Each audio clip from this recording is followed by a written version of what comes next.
नमस्कार मंडळी, सगळ्यांना श्री स्वामी समर्थ. स्वामी महाराजांच्या कृपेने तुमचा आजचा दिवस आनंददायी आणि आरोग्यदायी जावोत हीच महाराजांच्या चरणी प्रार्थना करूया आणि आजच्या व्हिडिओला सुरुवात करूया.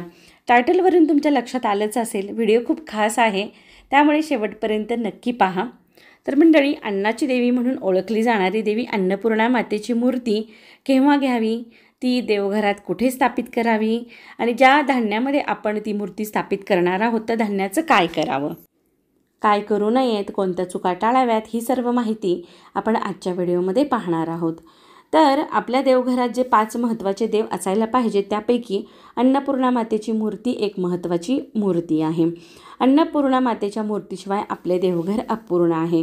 देवघरामध्ये जे पंचदेव कोणते ठेवावे हा खूप सर्वात महत्त्वाचा प्रश्न विचारला जातो. तर देवघरामध्ये मोजकेच देव ठेवले पाहिजेत. त्यातील सर्वप्रथम स्थानावर येतात ते म्हणजे गणपती बाप्पा. गणपती बाप्पाची मूर्ती प्रत्येक देवघरामध्ये असायलाच हवी. त्यानंतर महत्त्वाची असते ती म्हणजे अन्नपूर्णा मातेची मूर्ती. प्रत्येक गृहिणी माहेरातून येताना बाळकृष्ण आणि अन्नपूर्णा मातेची मूर्ती घेऊन येत असते. त्यानंतर असतात ते म्हणजे आपले कुलदेवी आणि कुलदैवतेचे टाक, हे असायलाच हवे. नंतर सर्वात महत्त्वाचे प्रत्येक देवघरामध्ये स्थापित केलेले असते ते म्हणजे शिवलिंग. जर आपल्याकडे अन्नपूर्णा मातेची मूर्ती नसेल तर ती केव्हा घ्यावी हे सर्वप्रथम आपण पाहूया.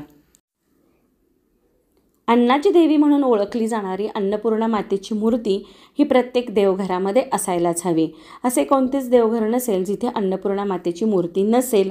जर आपल्याकडे नसेल ती मूर्ती तर आपण आता लवकरच येतो आहे गुढीपाडवा म्हणजे चैत्र शुद्ध प्रतिपदा गुढीपाडवा या दिवशी किंवा अक्षय तृतीया या दिवशी दोन्हीही मुहूर्तापैकी कोणत्याही एका शुभमुहूर्ती आपण अन्नपूर्णा मातेची मूर्ती घेऊ शकतो, आणू शकतो. दोन्हीही मुहूर्त 3.5 मुहूर्तापैकी एक मानले गेलेले आहेत. अन्न, सौभाग्य, संपत्तीची देवी म्हणून माता अन्नपूर्णा देवीची पूजा केली जाते. जिने वाढलेल्या भिक्षेमुळे स्वतः शिव आणि त्यांचा संसार तृप्त झालेला आहे, परिपूर्ण होतो आहे, अशी देवी आदिशक्ती म्हणून अन्नपूर्णा नावाने प्रसिद्ध झाली. हिंदू धर्मामध्ये प्रत्येक गोष्टीला विशेष असं महत्त्व आहे. अशातच आपल्याकडे मार्गशीर्ष महिन्यातील पौर्णिमेला अन्नपूर्णा मातेची जयंती साजरी केली जाते. ही तिथी माता पार्वतीला समर्पित आहे. एकीकडे पृथ्वीवर अन्नाचा तुटवडा निर्माण झाला. पार्वतीने लोकांचे दुःख दूर करण्यासाठी अन्नपूर्णा म्हणून अवतार घेतला होता. या दिवशी माता अन्नपूर्णाची मनोभावे पूजा केल्याने घरात कधीही अन्न, धान्य, पैसा याची कमतरता भासत नाही. अन्नपूर्णा मातेची मूर्ती कोणत्या धातूची असावी हा प्रश्न आपल्याला नेहमीच मनात येतो. तर आता पहा, आपण कोणत्याही धातूची मूर्ती घेऊ शकतो. त्यामध्ये चांदी, पितळ किंवा पंचधातूची मूर्ती असली तरीही चालते. पण पंचधातूची मूर्ती आणल्यानंतर तिची आपण पंचोपचारे पूजन करायचं आहे. अगोदर जलाभिषेक, नंतर दुग्धाभिषेक करून परत जलाभिषेक करून आपण देवीला आपल्या देवघरामध्ये स्थापित करायचं आहे, आपल्या देवघरामध्ये स्थापना करायची आहे. ह्याचा आपण पूर्ण व्हिडिओ मागील वर्षीच्या अक्षय तृतीयेच्या दिवशी केलेला आहे. त्याची मी लिंक डिस्क्रिप्शनमध्ये नक्की देते. तुम्ही पाहिला नसेल तर तो नक्की पहा. नवीन देव आणल्यानंतर त्याचं पूजन कसं करावं याची माहिती आपण त्या व्हिडिओमध्ये सांगितलेली आहे. अन्नपूर्णा मातेची मूर्ती आपल्या देवघरामध्ये स्थापित केल्यानंतर तिची रोज पंचोपचारे पूजन करावं. मंगळवारी, शुक्रवारी कुंकुमार्चन करावं आणि त्यानंतर आपण धान्य अर्पण करायचं आहे. आता ते धान्य अर्पण आपण कसं करायचं आहे ते अगोदर पाहून घेऊयात. तर धान्य आपण मंगळवारी किंवा शुक्रवारी किंवा पौर्णिमा या दिवशी अर्पित करायचं आहे. आणि धान्य अर्पण करताना ते धान्य अखंड असावं. म्हणजे समजा आपण तांदूळ अर्पित करणार आहोत तर ते तांदूळ अखंड असावेत, त्याचे तुकडा झालेले तांदूळ नसावेत.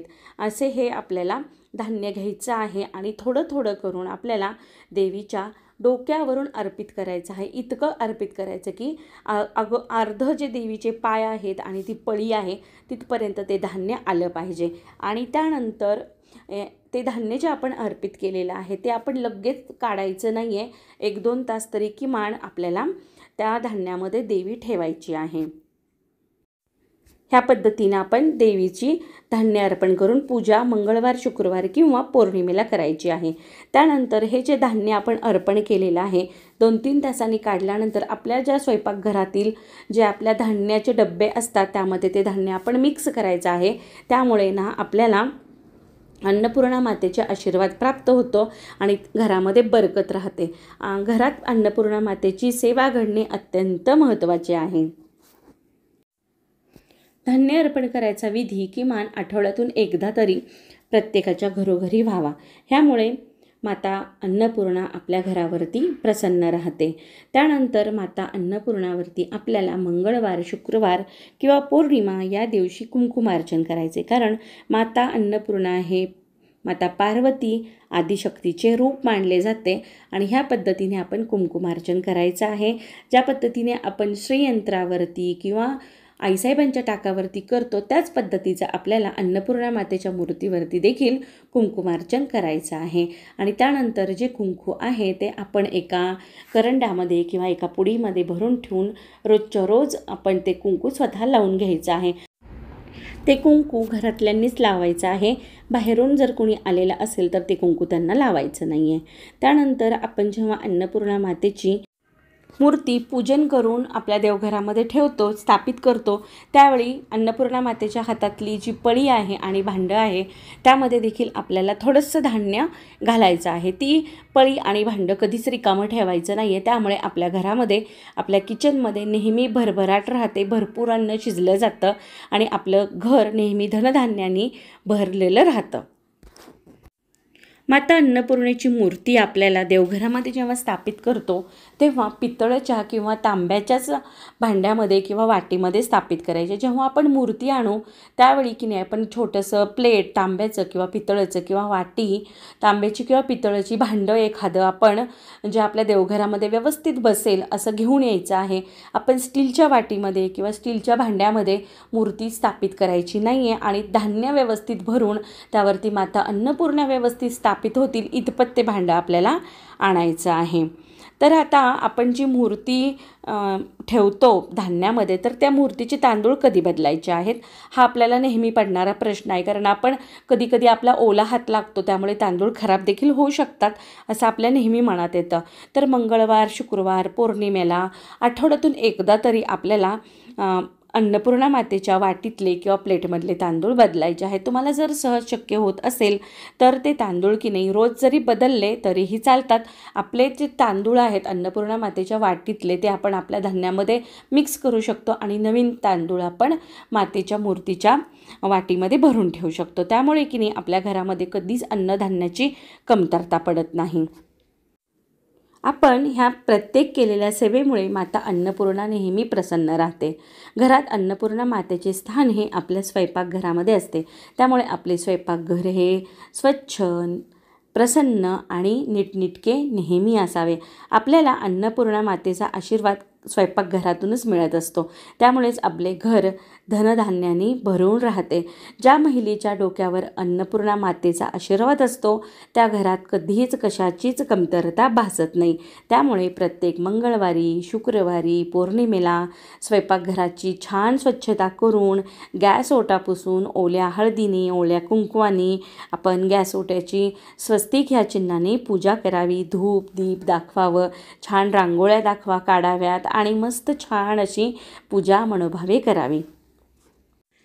पूर्वी पण की नाही जेव्हा चूल पेटवली जायची तेव्हा तिथला आवार छान शेणाने सारवला जायचा. त्यानंतर चुलीला असा मातीचा चुलपोत्रा दिला जायचा आणि चुलीची हळदी कुंकू लावून पूजा केली जायची. साखरेचा नैवेद्य दाखवला जायचा आणि अग्नी प्रज्वलित केल्यानंतर म्हणजे चूल पेटवल्यानंतर जे काही पहिलं अन्न शिजवलं जायचं त्यातला थोडासा तुकडा अग्नीला नैवेद्य म्हणून दाखवला जायचं. ह्या गोष्टी आपल्याकडे पूर्वापार चालत आलेल्याच आहेत. त्यानंतर अन्नपूर्णा मातेची मूर्ती ठेवायची कुठे म्हणजे देवघरामध्ये कुठे ठेवावी हा सर्वात महत्त्वाचा मनामध्ये येणारा प्रश्न आहे. कारण आपण आपल्या देवघरामध्ये देवपायरीनुसार ठेवतो. तर माता अन्नपूर्णेची मूर्ती आपल्याला कुठे ठेवायची आहे तर माता अन्नपूर्णा ही माता पार्वती आदिशक्तीचे रूप मानले जाते. त्यामुळे भगवान शिवाची त्या पत्नी आहेत. त्यामुळे माता अन्नपूर्णाची मूर्ती ही आपल्याला शिवलिंगाच्या शेजारी ठेवायची आहे. आणि त्यानंतर मग कुठलेच देव ठेवायचे नाही आहेत. म्हणजे अगोदर आपल्याला गणपती बाप्पा स्थापित करायचे आहे, त्यानंतर त्याच्या शेजारी आपल्याला बाळकृष्ण, नंतर आपल्याला अन्नपूर्णा माता आणि शिवलिंग, आणि पुढे मी रुद्रयंत्र ठेवते, त्यानंतर पुढे कोणतेच देव ठेवत नाही.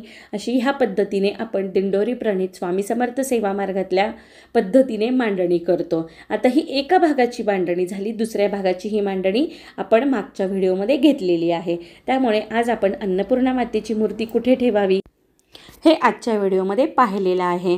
तर असा हा छोटासा व्हिडिओ आहे. लवकरच गुढीपाडवा येतो आहे, अक्षय तृतीया येते आहे. जर तुमच्या देवघरामध्ये अन्नपूर्णा मातेची मूर्ती नसेल तर त्या दिवशी त्या शुभमुहूर्तावर नक्की आपल्या घरामध्ये अन्नपूर्णा मातेची मूर्ती आणून स्थापित करा आणि जशी जमेल तशी सेवा नक्की करा.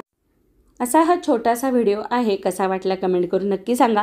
थोडंच जरी काही आवडलं असेल तर नक्की लाईक करा, कमेंट करा आणि असा छान छान सेवेच्या व्हिडिओ पाहण्यासाठी आपल्या चॅनलला नक्की सबस्क्राईब करा. आणि तुम्हाला कोणती सेवा आपल्या चॅनलवर पाहायला आवडेल त्यासाठी देखील कमेंट करायला विसरू नका. चला तर मग परत भेटणारच आहोत आपण नवीन व्हिडिओमध्ये, नवीन सेवेसोबत, नवीन रेसिपीजसोबत. तोपर्यंत सगळ्यांना श्री स्वामी समर्थ आणि धन्यवाद.